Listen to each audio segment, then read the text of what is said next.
তো উচ্চ মাধ্যমিক পরীক্ষা শেষ হয়ে গেছে, তার মানে টেনশন আবার কিন্তু বাড়লো। টেনশন কমছে না, টেনশন বাড়লো। পরীক্ষাতে কি হবে, কত নম্বর পাবো। তোমাদেরকে আমি বলবো এইচএস পরীক্ষা যেহেতু দিয়েছো, এখন থেকে জীবনের কি করতে চাও, তোমার জীবনের যে উদ্দেশ্য বা লক্ষ্যটা কি? আমি বড় হয়ে এই চাকরি করব, আমি বড় হয়ে এই বিজনেস করব, সেটাকে ঠিক করো।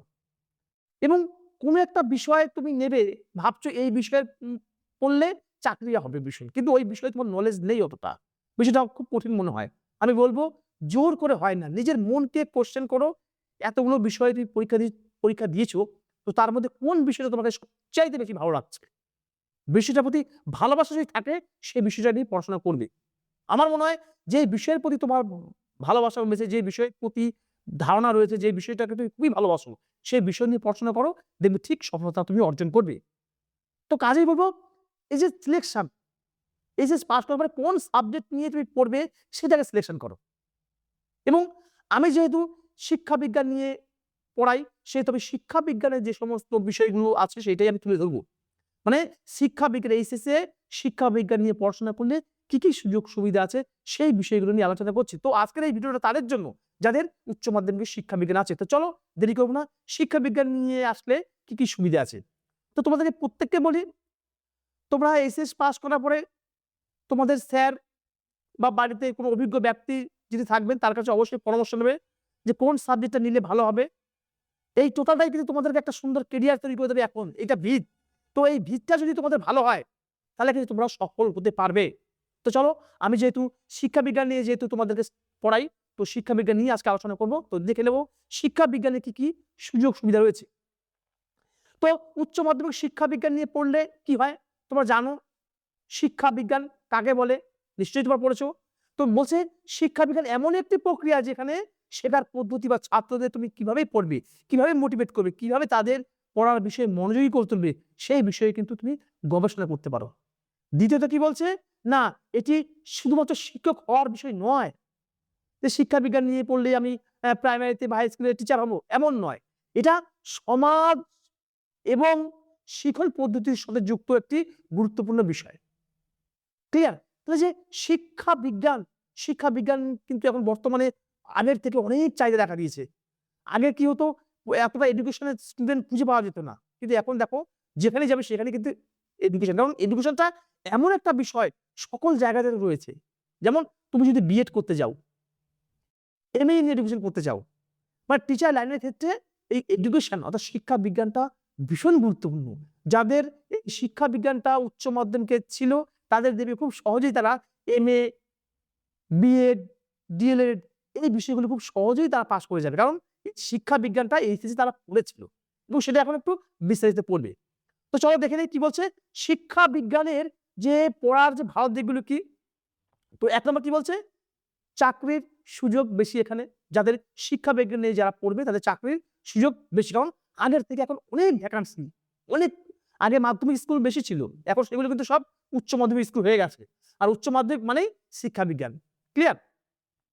এবং এটা সমাজ সম্মানজনক পেশা, সমাজের সঙ্গে একটা রিলেট এর মধ্যে আছে। ৩ নম্বর হচ্ছে ভবিষ্যতে সরকারি চাকরি পাওয়ার একটা সুযোগ।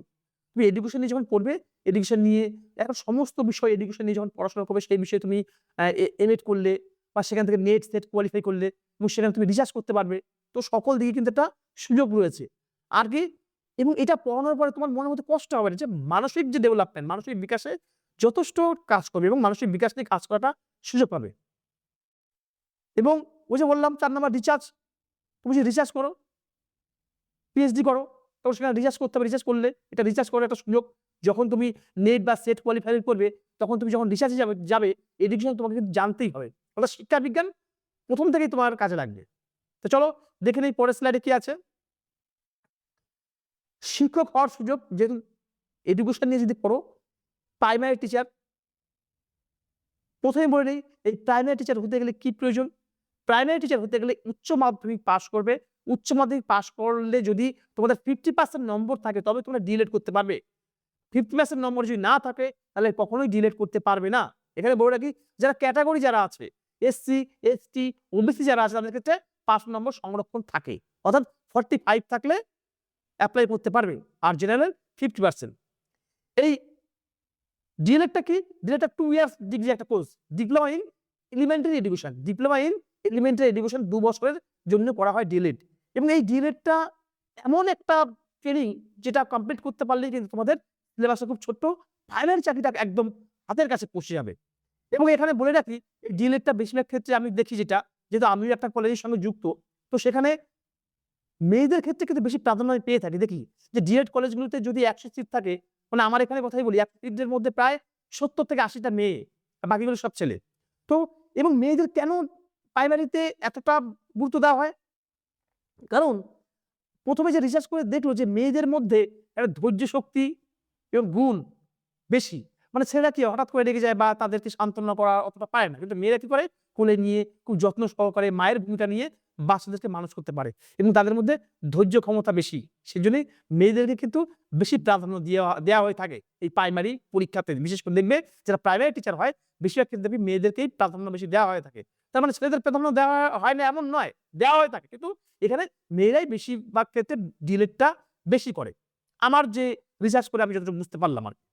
তো তোমাদের বলবো, এইচএস পাস করে যদি মনে হয় যে প্রাইমারি স্কুলে, গ্রামের কোনো স্কুলে আমার জীবনের শখ যে প্রাইমারি চাকরি করব, তো অবশ্যই বলবো তাদেরকে ডিলেট করবার জন্য।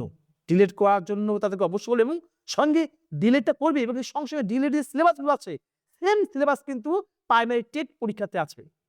আর সবচাইতে মজার বিষয় হচ্ছে একটি কি না, ডিলেট কমপ্লিট করলে এবং এক্সামে যদি বসো, একবার টেট কোয়ালিফাই করলে আর সারা জীবন তোমাকে টেট পরীক্ষা দিতে হবে না, এবং সেই টেট পরীক্ষার মধ্য দিয়ে তুমি কিন্তু চাকরি পেতে পারো। দেখো একটা ভীষণ একটা সুযোগ রয়েছে কি না, এইচএস পাস করার পরে ডিলেট করলে। সঙ্গে আমি অবশ্যই বলবো, এখন যে নতুন সিস্টেম বেরিয়েছে, তুমি ডিলেট করছো সঙ্গে সঙ্গে অন্য একটা ডিগ্রিও করতে পারো। হয়তো তুমি, আমার মনে হয় গ্র্যাজুয়েশন করার পরে তুমি হয়তো ওপেনে ভর্তি হলে, তাহলে কলেজটাও থাকলো, আমার ডিলেটটা হলো, আমার এজটা নষ্ট হলো না, একই বছরের মধ্যে দুটো ডিগ্রি হয়ে গেল। ক্লিয়ার?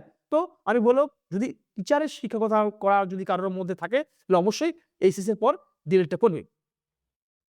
2 নম্বর কি, আপার প্রাইমারি টিচার, মানে যেটা 5 থেকে 8 পর্যন্ত থাকে হাই স্কুলে।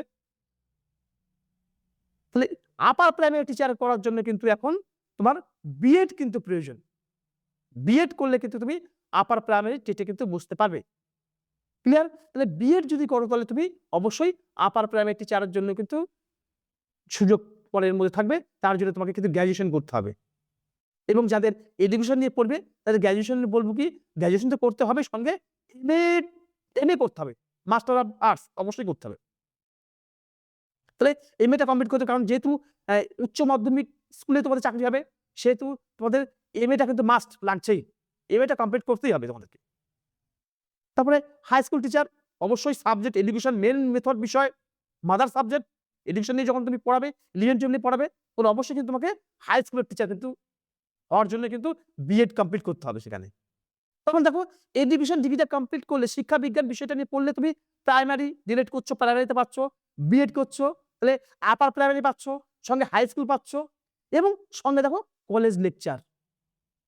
এখানে একটা বিষয় আছে যে কলেজ লেকচার কেমন, বিএড যখন চলছে, বিএড চলাকালীন বিএড করছো এবং শিক্ষা বিজ্ঞান নিয়ে পড়ছো, তোমরা দেখবে প্রত্যেক বছর একবার করে নেট হয়, কলেজ সার্ভিস কমিশন, এবং 2 বার করে নেট হয়, ইউজিসি নেট।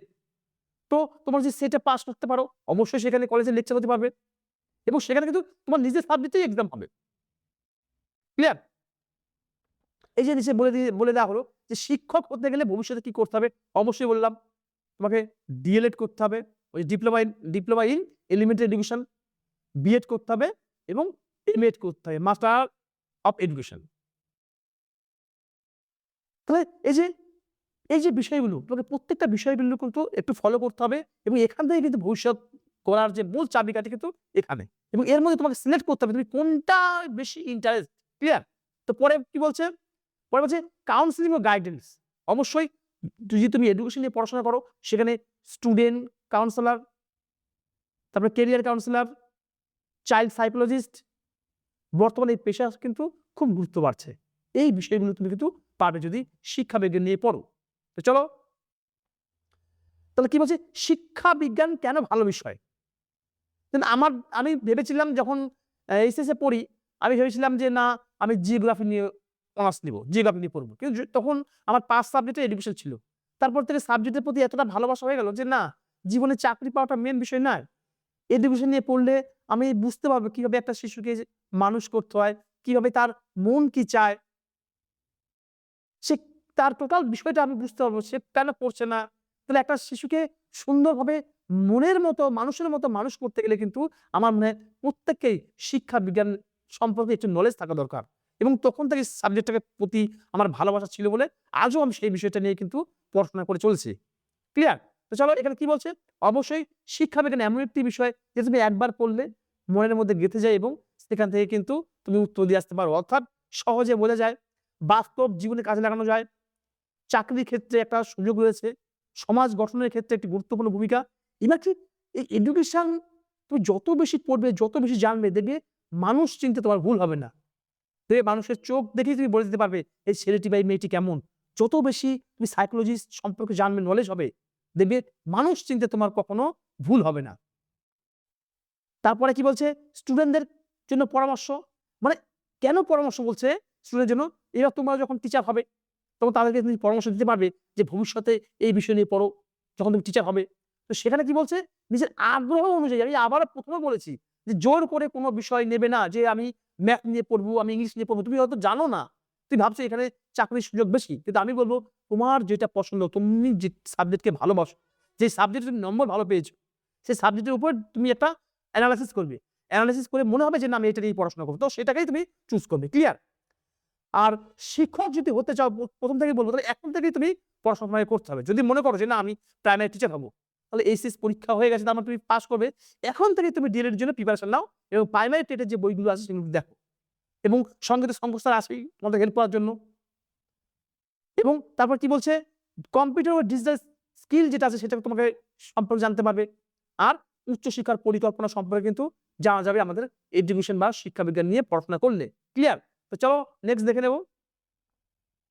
এছাড়া আমরা তো পড়লাম, এছাড়া অন্যান্য চাকরিগুলো কি আছে যাদের হয়তো শিক্ষকের চাকরি ভালো লাগে না। তোমরা এনজিও যে সেক্টর আছে সেগুলো করতে পারবে। এডুকেশনাল অ্যাডমিনিস্ট্রেশন সেখানেও একটা সুযোগ আছে। আর কি আছে? School management, educational content creator, online teaching, এই বিষয়গুলো কিন্তু তোমরা একটা সুযোগ পাবে। সঙ্গে কি আধুনিক যুগের নতুন সুযোগটা কি? অনলাইন টিচিং পাচ্ছ। তারপর কি এডুকেশনাল ইউটিউব চ্যানেল পাচ্ছ, ডিজিটাল কোর্স ক্রিয়েটর পাচ্ছ এবং এডুকেশনাল অ্যাপ একটা বিষয় পেয়ে যাচ্ছ, ডেভেলপার। তো এই বিষয়গুলো কিন্তু তোমরা কিন্তু সুযোগ পাবে যদি এডুকেশন বা শিক্ষা বিজ্ঞান নিয়ে যদি পড়াশোনা করো। তো চলো দেখে নিই পরে কি আছে। তাহলে উচ্চ শিক্ষার ক্ষেত্রে কি সুযোগ আছে? শিক্ষা বিজ্ঞান নিয়ে যদি পড়াশোনা করো তো উচ্চ শিক্ষার ক্ষেত্রে কি সুযোগ আছে আমি একটু বলবো। অবশ্যই উচ্চ শিক্ষার জন্য কি করতে হবে? বলছে গ্র্যাজুয়েশন। গ্র্যাজুয়েশনে কি হচ্ছে? এডুকেশন অনার্স নিয়ে পড়তে হবে। যদি উচ্চ শিক্ষার জন্য হয় তার মানে তুমি এখন 12 আমরা পরীক্ষা দিয়েছো উচ্চ মাধ্যমিকে, সেখানে এডুকেশন বিষয় ছিল। এবার তুমি যখন কলেজে উঠবে তখন তোমাকে শিক্ষা বিজ্ঞান নিয়ে অনার্স তোমাকে নিতে হবে। শিক্ষা বিজ্ঞান নিয়ে অনার্স নেবে। আমার এডুকেশন নিয়ে অনার্স নিয়ে পাস করে গেলে গ্র্যাজুয়েশন হয়ে গেল। তারপর তোমাকে আবার এমএ করতে হবে। কি নিয়ে? ওই শিক্ষা বিজ্ঞান নিয়ে এমএ করতে হবে। ক্লিয়ার? তো আমি পরপর আসবো। গ্র্যাজুয়েশন করলে তুমি এখান থেকে যদি মনে করো এই সাইকোলজি অর্থাৎ মনোবিজ্ঞান নিয়ে পড়তে পারো, সোসিওলজি সমাজবিজ্ঞান নিয়ে পড়তে পারো, স্পেশাল এডুকেশন নিয়ে পড়তে পারো। এরপর এমএ, এমএসসি, তারপর পিএইচডি যে বললাম, নেট পাস করলে সেখান থেকে পিএইচডি করার সুযোগ পাবে, তোমরা পরীক্ষা দিতে হবে এবং গবেষণা করার একটা বিশাল সুযোগ, রিসার্চ বা গবেষণার একটা ভালো একটা সুযোগ থাকে এই শিক্ষা বিজ্ঞান নিয়ে পড়াশোনা করলে। সঙ্গে কি আছে? স্পেশাল এডুকেশন ফিল্ডে কি আছে দেখি। বিশেষ চাহিদা সম্পন্ন শিশুদের শিক্ষা, এখানে একটা প্রচুর একটা সুযোগ থাকে। অটিজম, লার্নিং ডিসেবিলিটি মানে যারা শিখন অক্ষমতা যে বিষয়গুলো থাকে সেখানে একটা সুযোগ পাচ্ছ। ইনক্লুসিভ এডুকেশন অন্তর্ভুক্তিমূলক শিক্ষা, এখানে একটা ভীষণ কিন্তু সুবিধে পাচ্ছ এই এডুকেশন নিয়ে পড়লে। এই বিষয়গুলো কিন্তু তোমাদেরকে অবশ্যই রাখতে হবে। এরপর কি বলছে? শিক্ষা বিজ্ঞান কেন এত ভালো বিষয়? আমরা এটা পড়েছি কিছুক্ষণ আগেই। শিক্ষা বিজ্ঞানে কি হয় যে না সহজে বোঝা যায়, বাস্তব জীবনে কাজে লাগে, মানুষকে আমরা সঠিক মানুষকে চিনতে পারি, মানুষ চিনতে ভুল হয় না এবং তুমি স্টুডেন্টদের কি পরামর্শ দেবে সেটাও বলা হয়েছে একবার। দ্বিতীয়ত কি বলছে? যে শুধু একটা বিষয় নয়, শিক্ষা বিজ্ঞান একটা বিষয় নয়, সেটা কি হচ্ছে? ভবিষ্যৎ গড়ার একটি শক্তিশালী মাধ্যম। নেক্সট কি বলছে? না সঠিক পরিকল্পনা করলে সঠিক ক্যারিয়ার গঠন করা সম্ভব। তো প্রথম থেকেই তুমি আগে ভেবে নাও কোনটা নিয়ে তুমি পড়াশোনা করবে সেটাকে ঠিক করো। ওটা ঠিক হয়ে গেলেই পরবর্তী ধাপগুলো তুমি নিজেই পার করতে পারবে। আগে তুমি সাবজেক্ট চুজ করবে যে কোন বিষয় নিয়ে তুমি ভবিষ্যতে এগোবে। তুমি জীবনে কি হতে চাও সেটাকে সিলেক্ট করো এবং সেটা আমি আবার বলব মন থেকে সিলেক্ট করো এবং দেখা যাচ্ছে তুমি ওই সাবজেক্ট ভীতু খুব ভয় পাচ্ছ। তোমার বাড়ির যারা আছেন বাবা-মা তারা বলছে, "না তুই এটা নিয়ে পড়।" তাহলে কিন্তু ভালো হবে না। তুমি নিজেকে কোয়েশ্চেন করো, অ্যান্সার পেয়ে যাবে যে কোন সাবজেক্টের প্রতি তোমার ভালোবাসা আছে, কোন সাবজেক্ট নিয়ে পড়লে তুমি তোমার জীবনের লক্ষ্যে পৌঁছাতে পারবে, সেই বিষয়টা নিয়ে আলোচনা করবে তুমি এবং সেটার দিকেই তুমি এগিয়ে যাবে। তাহলে তুমি পজিটিভ দিকে এগোতে পারবে। আর সঙ্গে, সঙ্গে বলে রাখি যেহেতু শিক্ষা বিজ্ঞান অনেকে ভাবে যে সায়েন্স মানে ভীষণ ব্যাপার। সায়েন্সেই সব সুযোগ সুবিধা, আর্টস এর মধ্যে কিছু নেই। আমি বলব আমিও একটা আর্টস এর ছাত্র। আর্টস এ কিন্তু চাকরির অনেক সুযোগ সুবিধা রয়েছে। রেল, পুলিশ, সিআরপিএফ থেকে অনেক কিছু আছে কিন্তু তোমরা। তো প্রত্যেককে বলব খুব মনোযোগ দিয়ে যেহেতু পরীক্ষা আমাদের শেষ হয়ে গিয়েছে, খুব মনোযোগ দিয়ে তোমরা বিষয়টা আগে ভালোভাবে চিন্তা ভাবনা করো, পরামর্শ নাও যে কোন বিষয় নিয়ে পরবর্তীতে তুমি পড়াশোনা করবে এবং সেই বিষয়ের উপরেই ফোকাস দিয়ে তোমাদের ভবিষ্যৎ জীবন কিন্তু গড়ে উঠবে এখন থেকেই। কাজেই আগে সাবজেক্টটা চুজ করা, সাবজেক্টটা নির্বাচন করা ভীষণ প্রয়োজন। তো ভালো থাকো প্রত্যেককে বলব তোমরা আগে সাবজেক্ট নির্বাচন করো, তারপর আমি আসি। Thank you.